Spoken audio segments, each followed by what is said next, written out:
everyone, those that are joining on campus. Thank you for taking the time to travel and be here present. It's wonderful to see you all here. UEL students, UEL staff, and a number of external guests, wonderful. And those online, will feel free to put some notes on the chat. We will try to respond to them. For now, I just want to start the event by giving a little bit of introduction to the structure. So sort of a house rules. We have Professor Verity Brown, our Pro-Vice Chancellor for Impact and Innovation, opening formally the event in just a minute or two. And that would be as part of the UEL Professorial inaugural lecture series, a number of those other lectures to come. Theo is one of the earliest presentations. After Verity, I shall speak a little bit in my position as Dean of School of Psychology. I shall speak a little bit about the notion of justice, social justice, restorative justice, and how is that situated in a School of Psychology, which is the academic home of Theo.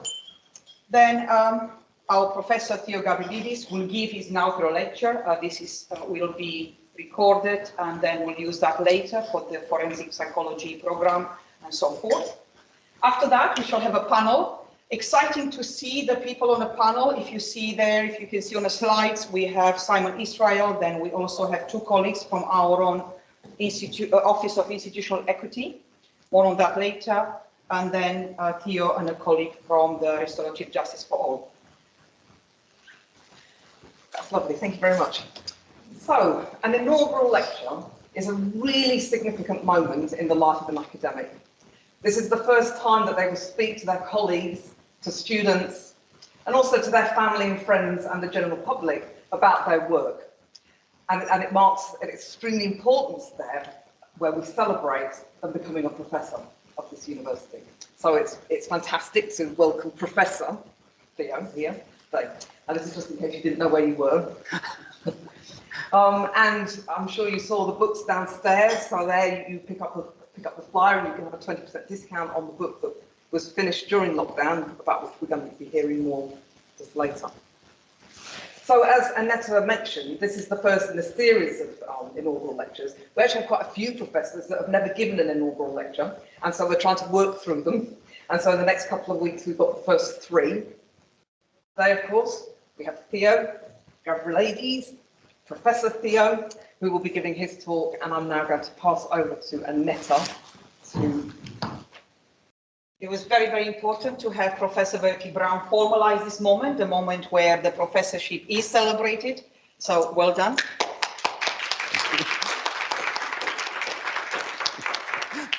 And why we're so excited to have our Professor Theo Gavrielides here in the School of Psychology, a number of reasons. One of that is our commitment and investment in the notion of justice. So justice, you will find the notion of justice and commitment to justice all the way down to the beginnings of the School of Psychology in 1965, when it was first established and before, and the different forms of justice. Each one of them, for us, is connected to the community, to our civic responsibility, as well as our responsibility to impart knowledge in a way that promotes personal growth, critical thinking, and one's own ownership of what next. In a number of ways, we have promoted the notion of social justice. The research, for example, that we carry out is carried out with the community, for the community, alongside the community. So we're tackling through research topics that matter and do it in such a way that have concrete applications back into the community, the number of such projects. Currently, for example, there is work being done with domestic violence and abuse, sexual abuse. Some others are in relation to refugees and the process of finding a home at the time of war and pandemic and so forth. We're also doing research that is looking at social justice from the angle of changing policy that covers areas of gambling, also covers areas of, again, the access to education from BME communities, and the other work is in relation to clinical approaches that may overemphasize the power of white discourse. Restorative justice for us is located through Theo's work. We want to locate the restorative justice, whether that's an ethos or an attitude, or indeed a formal approach and interaction through the justice system. We're locating that in 2 programs, our BSc Forensic Psychology and our MSc in Humanitarian Intervention, but it's not just there, it can be across. And it's a way in which we want to bring justice to the fore, and justice is overlapping in our understanding with equity, with equal access, with the complexities of understanding difference and facilitating difference, and also to this ability of a wrong to be right and be done in such a way that growth can take place. To restore is to accept this notion of justice to go beyond a direct linear direction. There are conversations also in terms of epistemic justice, where we're looking at how different forms of knowledge should and could and ought to have equal footing in the way we understand psychology, in the way we progress with psychology. So that's one passion that Professor Verity Brown has in terms of epistemic justice. Also, the final point I would like to make is that when we engage in these difficult questions, difficult as in they're complex and they require action and often bring with it hurt and trauma, which makes the conversation complex. When we bring those conversations forth in an institution where the scope of the institution is to educate, it is our responsibility as educators to bring all the students on board and part of the dialogue. As educators, and I was saying that earlier in the foyer, as educators, however we are entertained by the philosophical and even social discourse of our conversation in terms of justice, how we think things should be, ought to be. As educators, we cannot leave anyone outside the conversation. And that is not an easy thing to achieve. So you can see that Theo's work is very much, has a home, which makes a lot of sense. It's aligned with our interests and our commitments. And what we will hear today is the work of 20 years. Right, so it's been 20 years in coming, and in your typical style, it has a lot of philosophy, which is exciting, and in typical style of Theo, controversy. So be prepared for controversy, be prepared to make notes. You cannot raise your hand during the lecture, no, you make notes, and then you bash the panel with your questions. And the more controversy, the more we have authentic understanding of this 4D process. Many parallel processes must be accepted.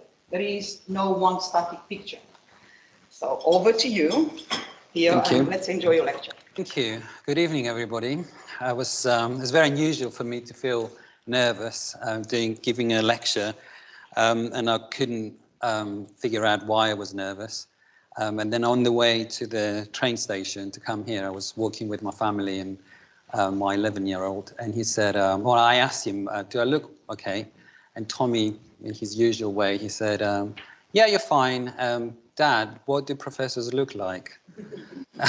And I was like, I don't know, I guess like me. And that hit me why I was feeling nervous, because I was kind of thinking, is this because of coronavirus? Is this the first event that I'm doing live or online? And no, it was this attention that is being put on probably the achievements I've been kind of trying to accumulate over the last 20 years when I first came in contact with this concept of restorative justice. And in my usual way, I never look back, I always look forward, and never look back and see the things that we collectively achieve. And also the fact that I have my family being part of this event, and it becomes larger than the event itself.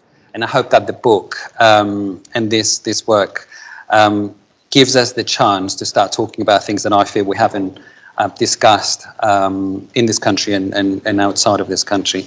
But before I do that, I want to say a huge thank you to the University of East London. It gave me the home, the academic place, to Verity and Aneta. And they've been very inspiring. I haven't given much, but I did promise to support the two courses, the psychology department. And I hope this lecture gives us the opportunity to do more for you. And it's a real honour to be part of the University of East London, which is also next door to me. So I moved to the UK a long time ago, but I moved to South East London more than 20 years ago, actually same time as I started writing this book. And it's not far from here. So for me, it's almost like a family, it's almost like a neighbourhood. And this is what restorative justice is all about. It's all about this family ties, relationships, relationship building, communities. And that's why it just all makes sense, and it comes together today for me. So thank you for being part of it. And if I don't know you, I hope to get to know you. The other reason that I was feeling a bit nervous is that I realized that for the first time, and through this work, I have to allow myself to be vulnerable. And when you're an academic, and when you're a researcher, and a person like me who has been trained to be a lawyer and think like a lawyer, and enter into this adversarial way of dealing with conflict, is not organic to think in this way. The way that we think is about ourselves, is about adversarialism, it's about how to come on top when we discuss and when we are in conflict with somebody. And I realized without becoming vulnerable and without allowing you to come in and see me for who I am, you will not be able to do the same. And then if you don't do it, and if I don't do it, then really we're not going to have this dialogue that I really need to have to raise those issues that I am trying to raise through this work. So yeah, what is this Professorial inaugural lecture all about? It is to challenge you and also to help this, I feel, this subconscious feelings that we have of despair and defeatism, especially after Corona and COVID and what's happened to us, to our communities, to our families. And also tell you a little bit about how I feel about individual actions and how those individual actions do add up, and the power structures that are around us and subconsciously make us feel in a certain way. Aneta did warn you, I am going to give some challenging notions and concepts, which I will present through evidence, but I want you to bear with me as I talk in a kind of philosophical research justice way. So I'm going to be jumping from one side of myself, which is the kind of the legal researcher side, and then the more philosophical abstract side. And through this lecture, which is just the beginning, I want to start creating a debate, a dialogue. I want you to start having this dialogue between yourselves, first of all, and then within your families, where you work, and trying to make a change. And you'll see what I mean. So this book, you know, I've been editing quite a lot of stuff. You know, I edit a lot of books and write articles and all this sort of things. But monographs, I've been very hesitant. And the last one was the PhD that I did a long time ago. That was published, and I was kind of holding back to do a proper monograph. And this is the next one, basically. And it took me some time to find the cover because I just wanted it to reflect. I think images are very important. And I wanted to reflect what the book was trying to do. And this is what I came up with. I saw this picture and I saw these cocoons, and I thought that's me, and that's probably you, and it's our becoming. And it's our becoming through the learning that I want to provide through what I experienced and what I tried to capture within this book, and then the work that comes out of this book. And what is amazing about butterflies is that they are beautiful creatures, but they're not beautiful creatures from birth. They are in those cocoons, and they take a journey before they become the creatures that they're in. They crawl. They're you know, those very ugly caterpillars, and then they become those beautiful creatures. That I think we all are those beautiful creatures. We just have to go through that journey. And that journey of personal self-transformation, which I had to go through over the last 20 years, an intellectual awakening. I know there is all sorts of different types of awakenings, but I'm talking about intellectual awakening today, is not an easy thing to do. It happened to me through personal events, not through intellectual events. It was when I became a dad, it was when I had my first serious relationship, it was when I had my first serious fight, that I started to watch myself and being able to be awakened and watch the surroundings and also enjoy life more by being in the present. People who have ADHD, and it's the first page actually of my book where I acknowledge my what people would call disability. They find it very difficult to control their thoughts, and they find it very difficult to control their actions. The minds are very scattered, and you learn through your life to box them and to manage them, and manage those thoughts, and manage those amazing ideas or bad ideas that you have, and the actions that you want to do to materialize those ideas. But it's not an easy thing to do. And when you live life and you always think forward and never backwards, which is why you rarely enjoy what you do and celebrate what you do. And this is where I blame myself, because I run an organization and I rarely look back to say to my staff, well done, or celebrate what we're doing. And people remind me to do that. It's like just more and more and more. It is that moment in your life where you're awakened, and this intellectual awakening gives you the opportunity to ask about yourself, about things that you do or say, and the things that you experience.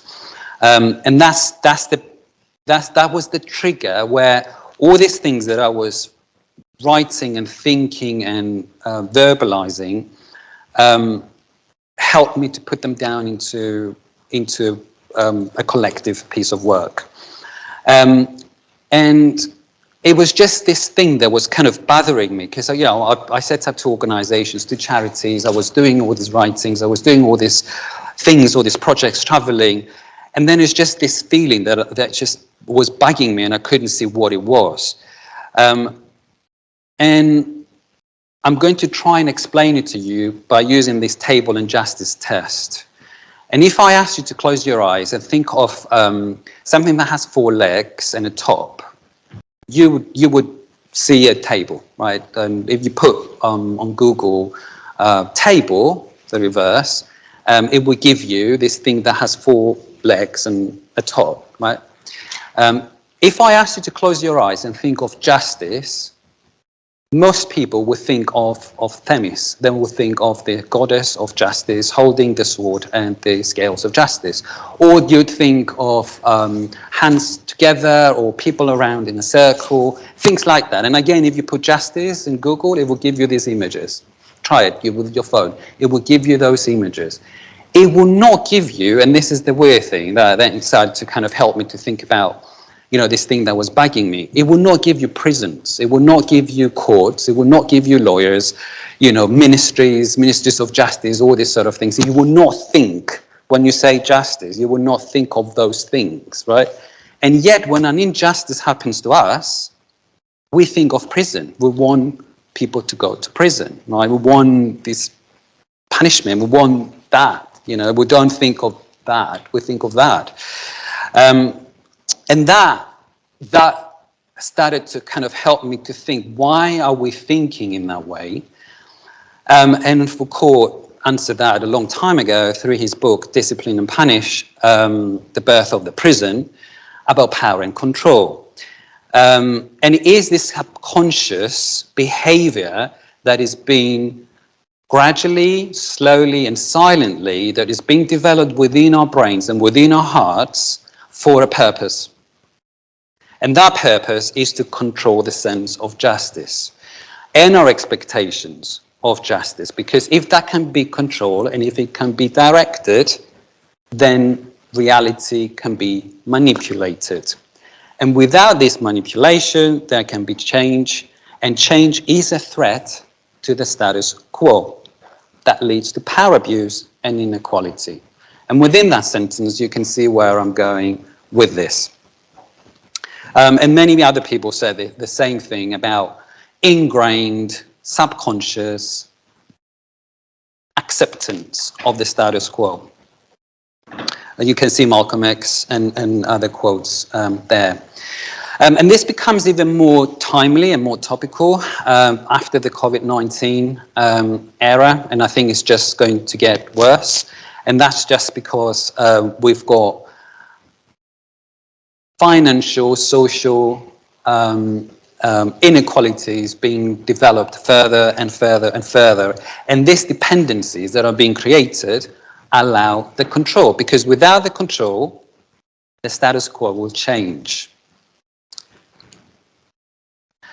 I know you're kind of feeling, is this conspiracy theories? Theo, you are a researcher. How can you say these things? There is no evidence for it. And I did think about it, and I was wondering, you know, how do you present this fears and this senses that you have when there is no evidence for it? You know, we all talk about power, we'll talk about control. Is this conspiracy theories? Well, that's why it took me 20 years, because I didn't want to write anything that will backfire. You know, I've got organizations behind me, I've got all sorts of other stuff. I didn't want to compromise any of those things without having the evidence that I needed to speak from, and the truths. So I feel what I am saying is backed up by evidences, and I'm not, with all due respect to academics who live in ivory towers, and there is purpose for that as well. I live in a community centre and in a community where I try to implement theories that I have through practice, and we do those things through different projects that we have, and trying to see whether, you know, those theories actually happen in real life or not. So I'm coming from that point of view, and I take what I say with a lot of responsibility. And people who know me, they would say that they do find conversations with me quite dull, because I do think as a researcher, and I do think like a lawyer, and it's very rarely that I open up in this way and allow my mind to speak, but also my heart, which is a very hard thing to do for those who believe in evidences. So as I said there, and the words are in quotations because they're literally taken out of my book. We cannot deny what is, we can only learn to observe it. And as we start to awaken, we then seek the tools that will help us regain the power that we have silently lost through gradual and consensual new forms of slavery. And these are the kind of new forms I want to talk about, and you probably are aware of those forms already, but I wasn't. And this book has 3 different sections. One, it talks about power, race, justice, and restorative justice, which are the main concepts that I'm challenging, and I'm trying to do that today. And then how to rebalance the power through those concepts and restore peace in the 3rd sector. The 4th part is literally a collection of case studies that I had from around the world, of people who have been either through the criminal justice system as victims, or we'll call them victims, or offenders, or practitioners. And through those case studies, I wanted to bring life to what the actual claims were of the book. And then I didn't write them, but they're a collection of those case studies reflecting what the book is all about. And we have a case study today. Yours is going to be part of the panel. So my 6 steps to awakening, I'll kind of summarize them in 6 steps, and this is what I'm going to very quickly do today, is to challenge power, challenge race, challenge justice, restorative justice, and then I'm going to discuss about this fallacy of one justice and do some undertakings for the future. And I'm going to start by challenging power. And I would ask you, if you were given a choice, and starting by challenging power now, if you were given a choice to have power, money, or knowledge, what would you choose? And you've made that choice. You don't need to make that today. You've already made it. And we're not here to understand why we made it. Because choosing power, and when you use the word power, you automatically think of a bad thing. It's not necessarily a bad thing. It could be a very good thing. And it's in human nature to seek power. And as for Corsair, power is everywhere. It's not a phenomenon that now exists and now it doesn't. It's infused, it's everywhere. It is an agency that draws what we do or what we don't do and how we create our relationships. And it's only when I realized the significance of this notion that then I understood my contributions to the race equality movement, to the human rights movement, to the restorative justice movement, started to make sense, but also certain things that I did saw that they didn't make any sense. And power is not static. It changes every time we change a position. I have a power now because I control this lecture. You know, I have a power as a dad. I can tell Tommy to go and clean his room, and if he doesn't, then I can use that power in a different way. You know, I can say, you either clean it or you're not going to get dessert. Or I can just sit down and negotiate that power with him and see what we get out of it. I have power as a CEO of an organization. I can fire people. But it's how we use that power. And every time we change our position, power changes. That's why it's important to understand that it's not fixed, and it's also very personal. So the power that I have as a CEO might be different from the power that you have as a CEO, and so on. But I don't need to be a CEO to have a power. Every person has a power, even if you feel that you don't have the power. You are made to believe you don't have the power, and that's for a purpose. That's where inequalities come from. So, just moving on to understand this power and control a bit better, I unpacked it in what I believe is through these three levers of power and control. And what are these three levers? You know, if you think of, you know, we're using a lever to kind of lift something that we cannot lift. It's financial terror, security terror, and nationalism. And very quickly, these are very complex concepts. I will explain what I mean by those three levers. So if things were, you know, perfect in an ideal world, those who are in power and must control that power and maintain that power and maintain the status quo, we wouldn't be talking about these three levers. Financial terror, especially now the post-COVID-19 situation. So every day we are bombarded, newspapers, chats and pubs, doesn't matter, about how bad things are, there is no money, there's deficit, all those sort of things. And yet we know that the world has more than enough resources for everybody. For everybody. It just hasn't got enough for our greed. And our greed is a privilege and a characteristic of power and of the powerful, but not power in its good form, of its bad form. So the narrative around the financial terror and what we subconsciously then promote through our families, you know, oh, our children must go to the best university, must wear a suit, must drive the best car, because otherwise, how are you going to stand out? But is this how you're going to become a better person? Is this what is going to make you happy? And this narrative is not conscious, it's subconscious for a purpose. The same goes with what I've observed and what I've named as a security terror.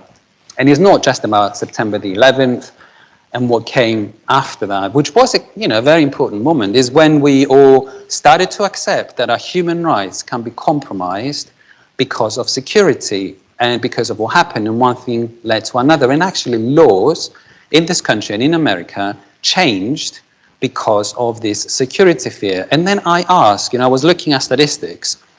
A couple of years ago, there were, if I asked you how many terrorist attacks do you think happened in Europe, you'd probably say thousands of them, right? Well, there were only 67 of them just 3 years ago. That was their latest statistics, 67 of them. And 62 of them were in the UK, actual terrorist attacks, right? And then the rest of them across Europe. These are Europol statistics. And these were the implemented ones. And yet, the UK has the most draconian, high-level, well-paid anti-terrorism legislation across Europe. But we had most of those incidents. Now, there's two things that kind of strike me. First, that I would think there were a lot more, because that's what I was made to believe with what's happening around us. And secondly, I would expect the country that spends so much money and has compromised its human rights so much wouldn't have so many terrorist attacks. And yet, there's a paradox. And that paradox, again, is not by coincidence. I think they're all linked and they're all connected. This fear it has its purpose. And then finally, nationalism, which connects with this fear. I don't need to say much about what is going on in this country about nationalism. about Brexit, how, you know, we ended up being where we are today. Everybody has their views, and those views are respected, but the nationalistic climate and the statistics when it comes to hate and us accepting each other without looking at our labels, where we come from, how we speak, our accents, all those sort of things have gone from bad to worse, and they're getting worse, and the hate crime statistics are going up. So if you put all those things together, they create this despair, the fear that it must be present if the status quo is going to be maintained. I will move on to step 2 and challenge race. And I was very careful when I wrote this part of the book for a couple of reasons. I have been part, and I believe I'm still part of the race equality movement. I used to run an organisation called Race on the Agenda.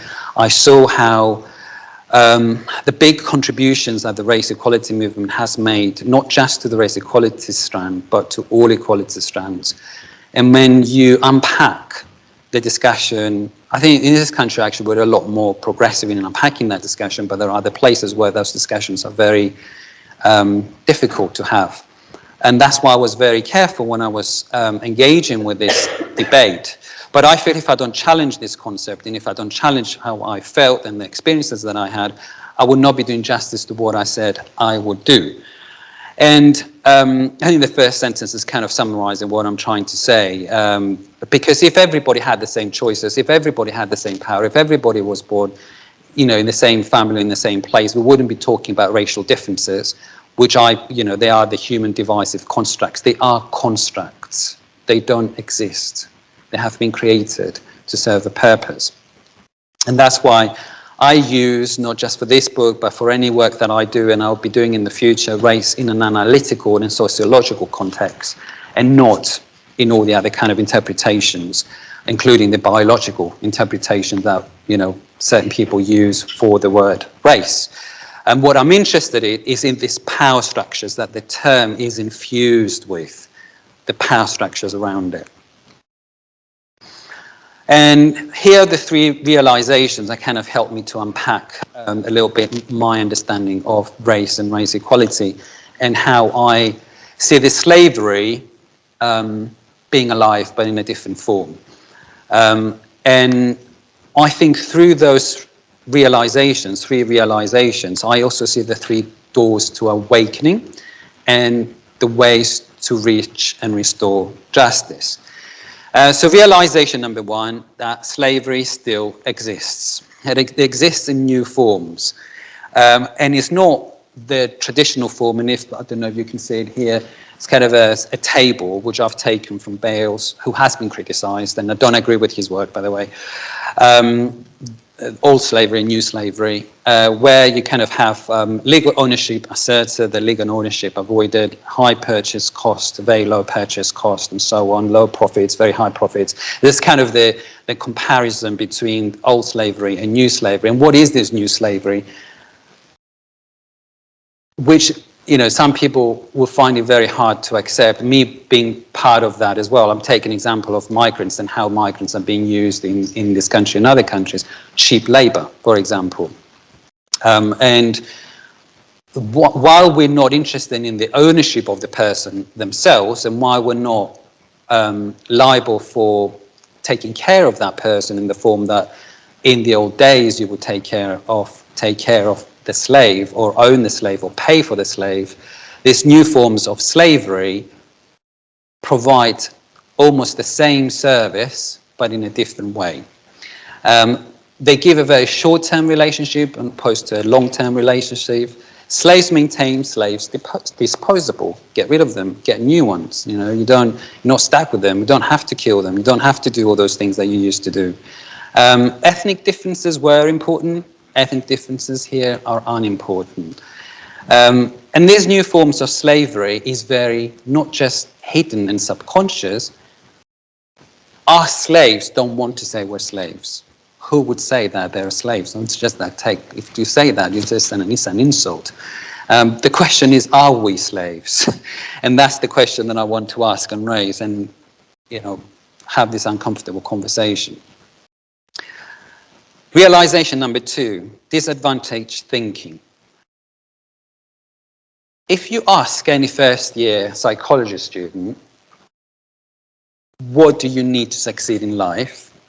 They tell you, I think, first thing and foremost is to believe in yourself. If you don't believe in yourself, then there's no chance in the world of all the money that your dad is going to throw into your education or whatever it is that you're going to achieve. So first of all, you have to realize that you want it yourself and that you know who you are and that you are on a journey to become whatever you want to become. And yet, what is being promoted is not to believe in yourself. So when you're born in a certain way, when you are not from a specific family, when you're not talking in a specific way, when whatever it is, you're made to believe that whatever you're going to do, you're going to get stuck. And because you're going to get stuck, this disadvantaged thinking, this is what I call disadvantaged thinking, puts you in this loop, in this belief that you're not good enough. You will never be good enough. It doesn't matter what you do. And that was from personal experience because, when I came here, I didn't have anybody. My dad was somewhere else. My family was completely, didn't even know what I was doing. Left home when I was early. My mom is here today, by the way. And she's always supported my work, despite she didn't understand my work. And my entire family couldn't understand what I was doing. My dad was expecting me to follow his path, but I didn't. And then I just came here and I started just doing stuff. I wasn't talking the way that I talk now, had a very strong accent. Nobody kind of saw that I had potential to become whatever I wanted to be, and I didn't believe in myself because I was made to believe in that. And I gradually started to say, well, hang on a minute, I don't agree with you. And then people started to believe in me. They started to give me opportunities. And that's why today I just feel so humbled to be here, because I wouldn't be here had I not met Aneta. Aneta inspiring me, opening the door, and then one door leads to another, right? But that's not common, it's very rare. What we are forced to believe is not something that is the best version of ourselves. It's the worst version of ourselves. And again, that's not by coincidence. Moving on to the third realization is what I call the grouping of victimization. And what does that mean very quickly? We created this equality strand. So women have to fight for gender equality rights.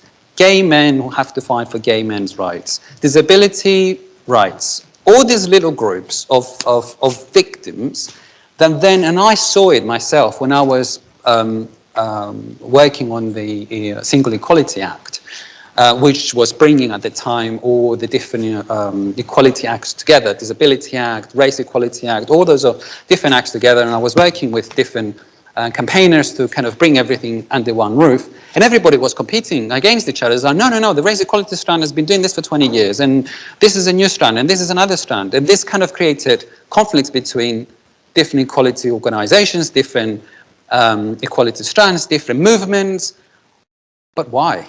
Why this grouping of victimization? Because if you don't create conflict, and if people realize that they're all fighting the same problem, then that problem will disappear. And that's why we have all these groupings. And that's why we all come into conflict with each other, because our suffering is more important than your suffering. And my disability is more important than your discrimination against your race. Or me being a woman is more important than you being disabled. That's what we're made to believe.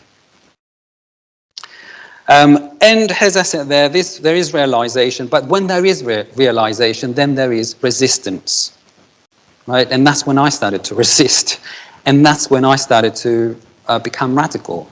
But even the word radical is now interpreted in a negative term. And you think of radical and you automatically think of terrorism, of violence, but it's not a bad thing. And as I said, it's, all the colonies were, freed because of radical individuals, because of young people, because of those who realized that there is change, there is potential for change. It's not a bad thing. I see it as a good thing. Moving on to my step 3, challenging justice. And Again, I'm being in the business of justice and, you know, serving justice, and again, feeling that justice was not what I wanted to do. I just looked one day and objectively asked myself, is this a satisfactory outcome when I'm practicing as a lawyer, as a human rights lawyer, that I want from this decision, from this judgment? And I said no, and I can't be part of that decision-making process because it's not satisfactory. And unfortunately for some, the only way I could understand what was bothering me is through philosophy and by unpacking the word justice through Aristotle's eyes. And these are the kind of the three steps that I took in my work to first deconstruct justice by using Aristotle, then comparing that deconstructed notion of justice with what it is today, and then distinguishing justice from fairness and fairness from equity.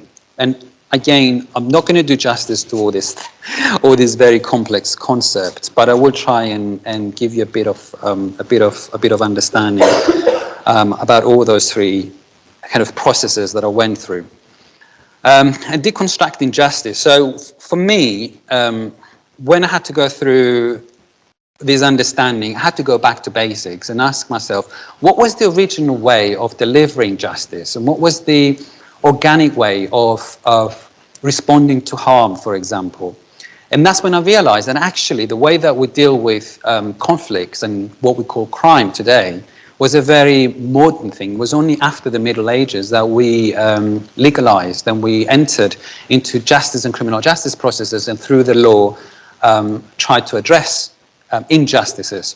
Whereas in the past, in a tribe, in a community, whether it was here, whether it was in New Zealand, whether it was anywhere, they would deal with it in a different way. And that wasn't through a top-down, structured and controlled way that we call today the justice or the criminal justice system. It would be through a community response, an organic response that would give to that particular injustice its own solution. And Aristotle talked a lot about that and what δικαιοσύνη in Greek means as a value and as a virtue.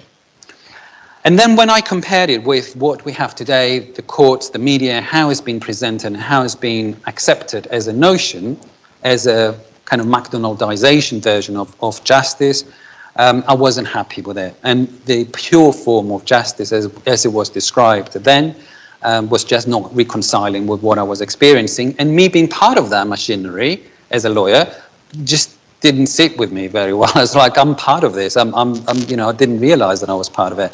And that's, you know, as us, as teachers, as educators, I feel the responsibility as well, because we are teaching the new lawyers. We're teaching the new, you know, people who are going to be part of this machinery. But how awake are we as educators when we are sending more people out there to serve justice? How are we serving justice?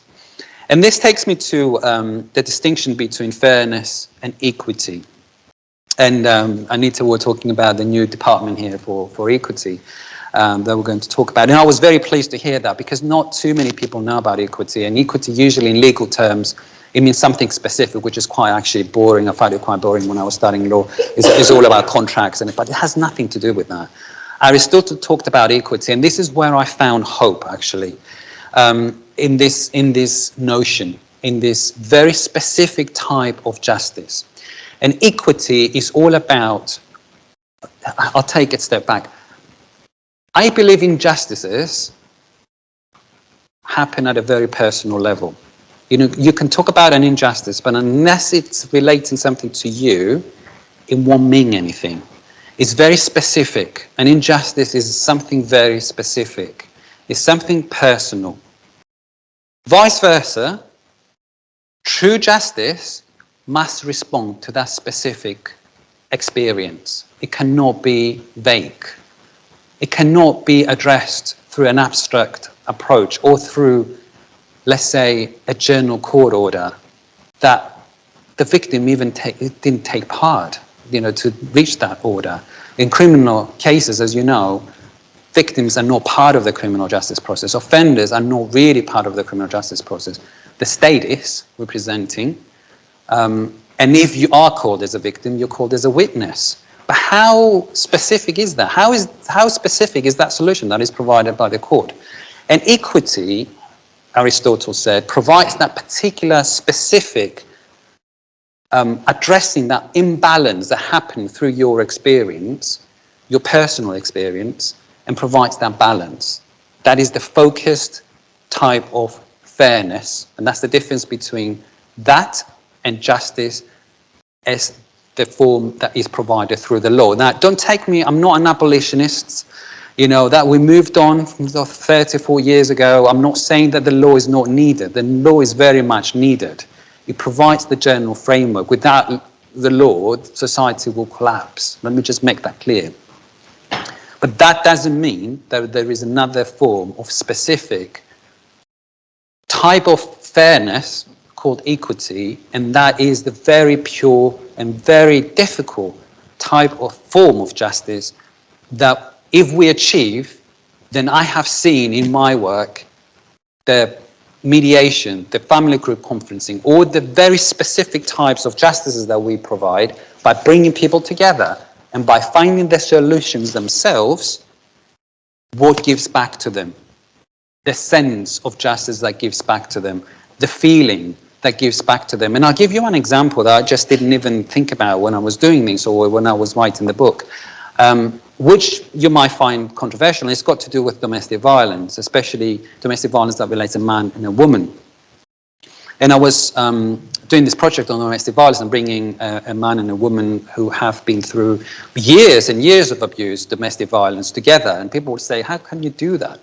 And yes, it is possible, and it is a type of case that involves a lot of power, because there's already power being exercised onto a specific person using gender or all sorts of other levers of control and power to victimize over a period of time. And here you are in a room trying to rebalance the power, right? And how do you achieve that specific form of justice, that equity, while you're dealing with those imbalances already, those organic imbalances? The same applies when it comes to issues of hate crime. Let's say it's a race hate crime. Those ingrained power imbalances are already there. That particular offense, that particular harm happened because of those imbalances. Now bring those people together in the same room.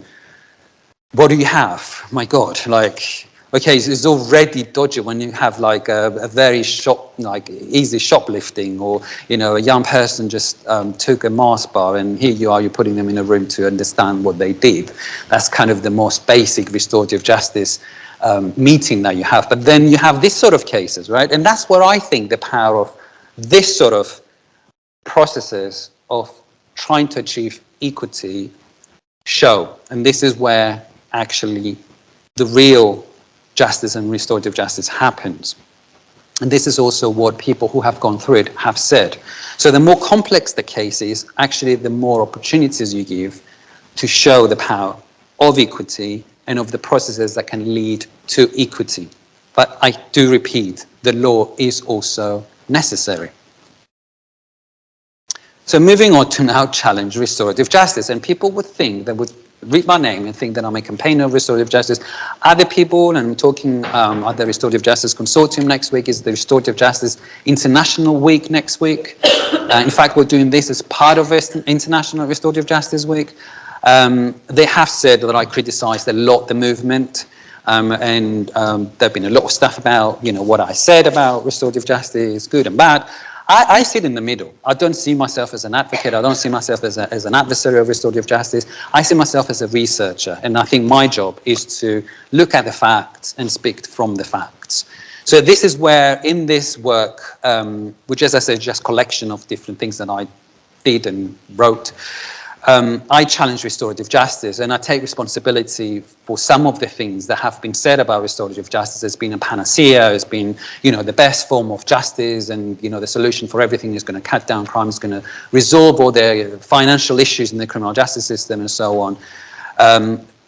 So what I was trying to do is take restorative justice for what it is and challenge it, because I do believe it can be this potential, I'll call it biopower, that can counteract, counterbalance existing inequalities and the misuse of power by top-down structures. Why? Because by default, restorative justice is organic. Restorative justice is community-born, it's community-led. It was not created by judges and lawyers. In fact, Niels Christie, who wrote the first article on restorative justice in the 70s, his article was called Conflict as Property.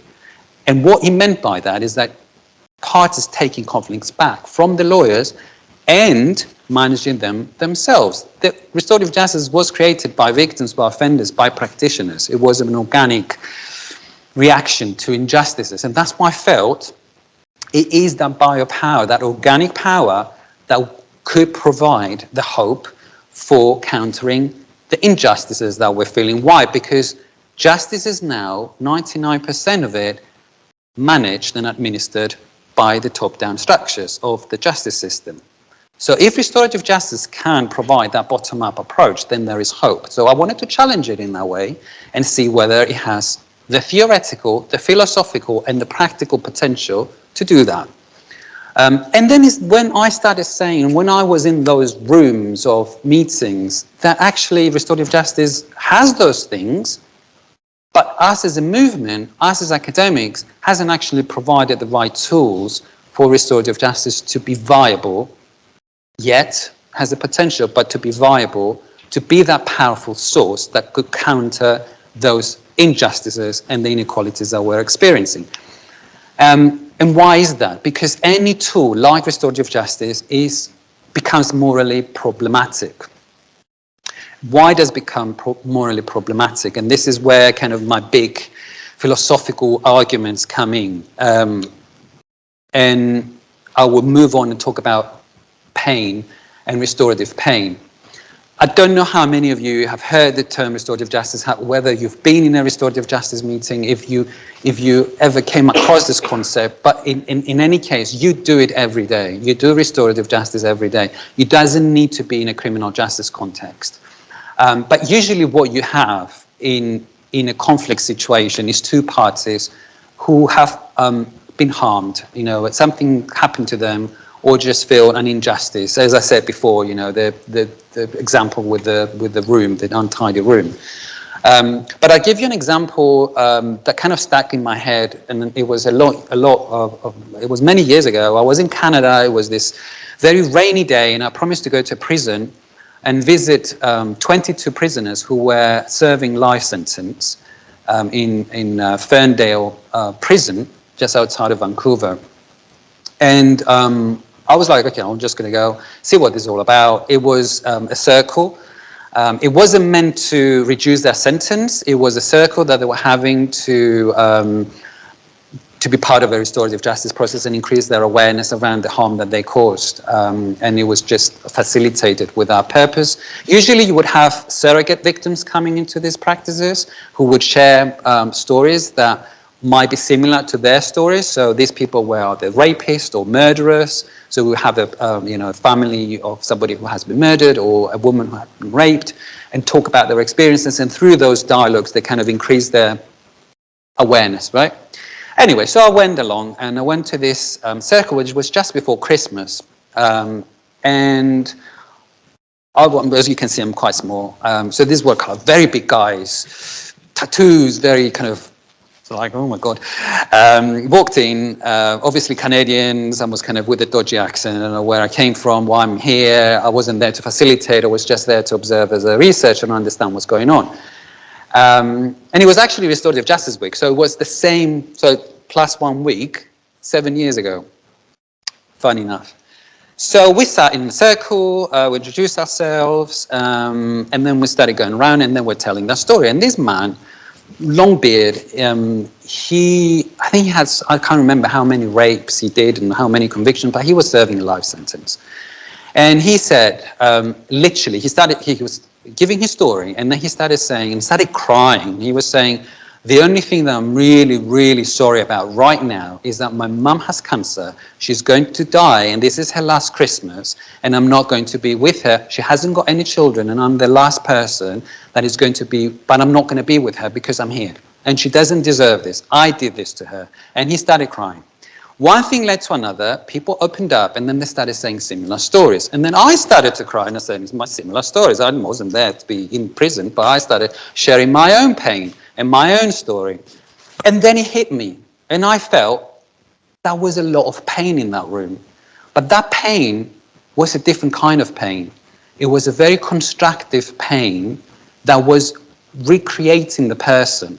And that pain had nothing to do with the criminal justice system. It was a personal experience that we're all sharing suddenly through those stories. And one story plus another story plus another story created all those relationships that we didn't have before. Like an hour ago, we didn't know each other.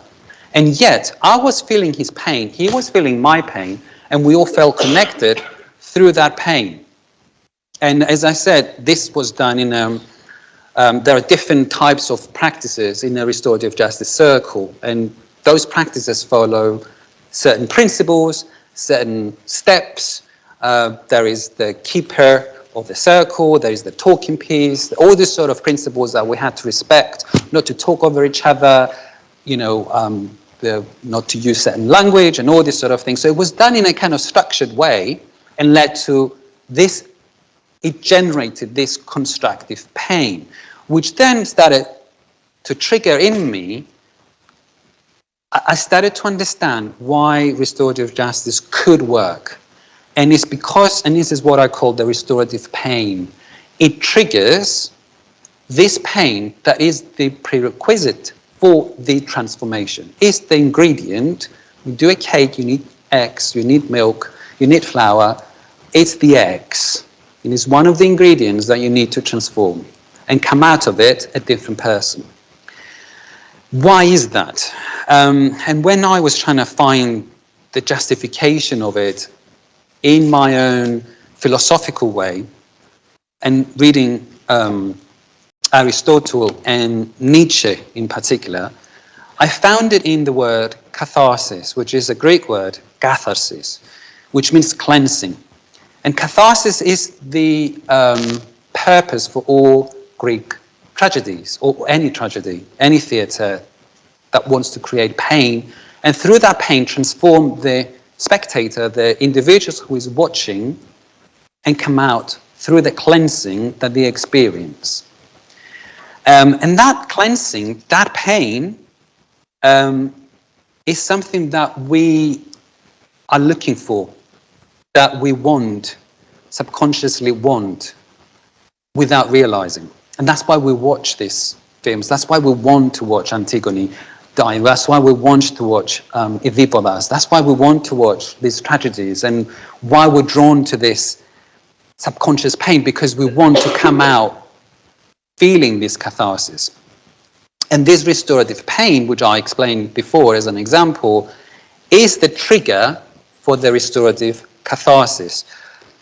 So lots of people talked about restorative justice being an alternative punishment or alternative to punishment. I'm saying it's neither of those things. I'm saying it's a different kind of punishment. It is punishment. It's not alternative to punishment. It's not alternative punishment. It is punishment. And pain, which is where punishment comes from, this is what punishment means, pain, is this different type of pain that it generates. It's not the pain that we're used to by putting somebody in prison, by taking that liberty away from them. Is the pain that I just experienced, which is a different kind of pain. It's transformative pain. It's private pain. Only you can experience that pain. And it's triggered those private moments that you share. That's why it cannot be compared. It stands on its own. And that's why it must be justified on its own and is morally problematic, because it causes harm, it causes pain, and is self-inflicted. So how can, as a practitioner, as somebody who's facilitating that pain, not take responsibility for it and also have the justification as an academic for that pain that you're causing. Any justice theory, any punishment theory would have justification, whether it's the just desserts theory, right? When we put somebody in prison, we have the just desserts theory, the eye for an eye. You did something, you're going to get something back. That's the philosophical justification for it. Then we created loads of theories around it. But what is the justification for the restorative pain? What is it? And that's what I was trying to unpack, and that's where I found the catharsis notion, the restorative catharsis. And then what is the outcome of the restorative catharsis? Is equity, is leading to that particular form of fairness, of justice that you get by experiencing that pain, by allowing yourself to be part of that journey. And when you see this infliction of pain in a different, awakened state of mind, you realize that actually this particular product of justice is so much better than what the court just gave you through a penalty or 20 quid or whatever it is that, you know, they give you as a victim of a criminal justice process. Please stay with me. We're almost there. Getting there. How much time do I have? Okay. I'm going to close with this one, and I'm going to skip all the rest. And this is where I think the different experiences that we have, the formalized justice system, the structured way of experiencing and delivering justice, whether you're part of it or a receiver of it, and the justice model that I'm promoting and I'm experiencing come together. And again, I'm going to say things about restorative justice that might be uncomfortable for some. I think the struggles of restorative justice of not being, you know, a popular concept or you know, something that people know about, it's because I think of the limited vision that we had from the beginning. And it's not simply a theory. I don't think it's just a practice. They attach it to mediation or whatever it is. No, I think it's a lot more than that, and it can be applied to every single thing that we do. As I say, it's a comprehensive set of justifications of structures or lack of structures for the pursuit of equity. And this is my presentation in a kind of visual way. I'm not very good with doing drawings and stuff, but this is how I kind of pictured what we are experiencing today, and the consensual model of two types of justices and restorative justices which exist together and shouldn't be in competition. And if you think of a conflict in a funnel, what we get is three important notions that we understand through the law. That's what we call crime, we call them victims, we call them offenders. These are the labels that we got used to when conflict takes place. Now, to resolve that, you have the law and the structured justice institutions, and this is where the different power imbalances take place, right? So you've got the criminal justice system to empty the funnel and receive justice, right? So that those bubbles in there, to be emptied, you need the structured justice system, the institutions, and the law. What you've got around it is what we call human rights as legal restrictions, protections, the Human Rights Act, the European Convention of Human Rights, and so on. That's one form of structured restorative justice. This is where restorative justice exists within the structured criminal justice system, within the justice system, and is not a bad thing. The bad thing is how you balance the powers within those institutions and how the imbalances take place when that funnel is being emptied. Okay? And then you have the second way of delivering fairness and equity. So you've got conflict, but in this case, you don't have crimes, you don't have victims, you don't have offenders. This is where Hauser said we should change our lenses. And our lenses cannot see crimes and victims. They see harmed parties and broken social liaisons, broken relationships. They don't see crime in its legal sense. They don't see labels of victims and offenders. They see harmed people and harmed relationships. How do you empty those things? And if you tell me that you're going to empty those things through the courts and through the criminal justice system, I would say that you're dreaming. That's where things go wrong. This is where the community and people come together, and this is how you would empty the funnel on this occasion. And this is where restorative justice also exists. It exists both in the structured justice way and exists also in the bottom-up way of delivering justice. And this is the community-based restorative justice. Restorative justice exists within the law. Court can't divert a case. They can divert a case. They said, you want the case to go to mediation. That's this. That is what you have in the community. And this is also where restorative justice started, again, or restarted in the 70s, in the community. And again, how do you protect this unstructured system? Through human rights, but not human rights as legal principles, human rights as values.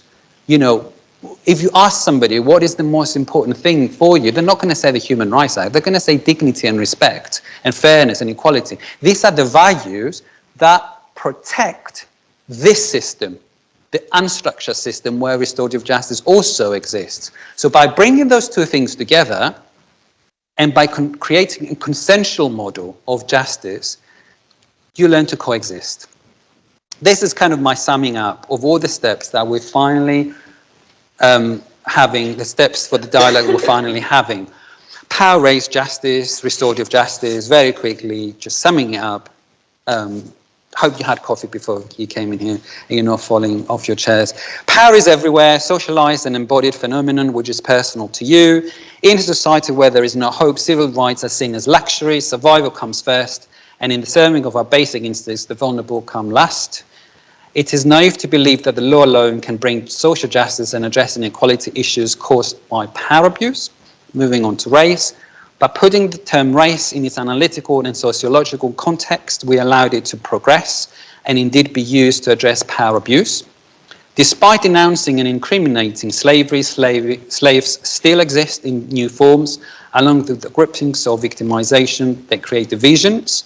Race equality, like all other equality strands, is manipulated by the same powers and control, and that solutions must move beyond silo thinking and towards consensus through power sharing. Moving on to justice. Justice is the lawful and the fair. Fairness and equity can act as the biopower that can face the power structures that blind us all. Can you see how I'm progressing for the bad, the despair, the lack of hope, into bringing the hope in, you know, it's there, we just need to identify it. The starting point for delivering equity is the individual, it's you. You have the power, you can achieve equity, not the courts. You can do that. This takes away the power from the powerful and it returns it to you. Restorative justice is empowering, but can be morally wrong.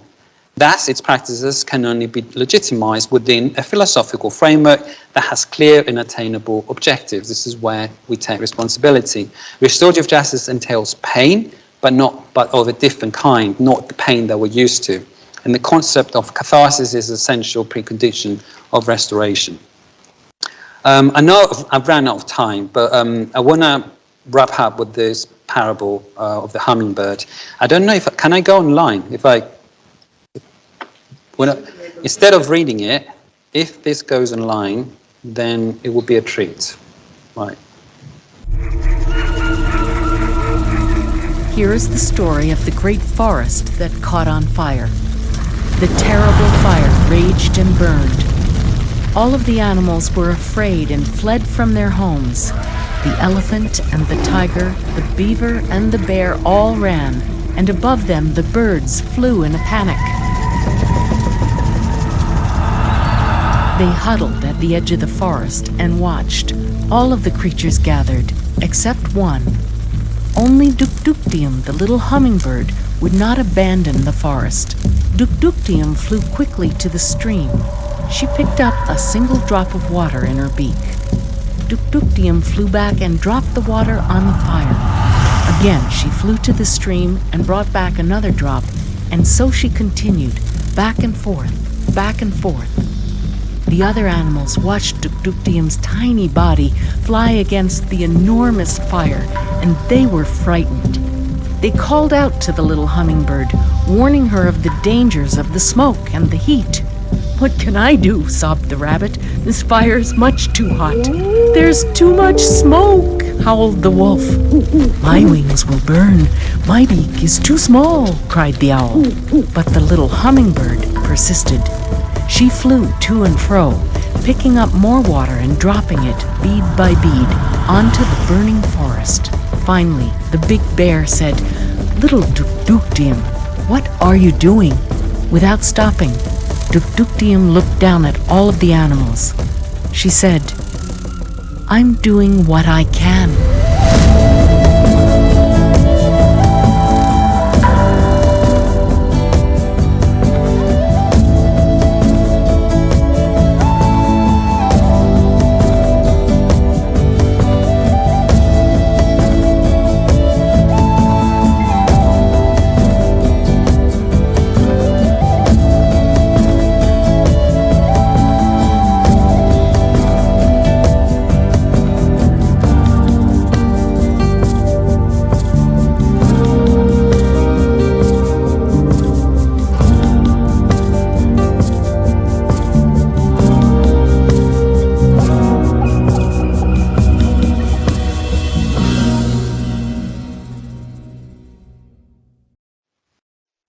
I'm doing what I can. And as long as you do what you can, I think there's hope.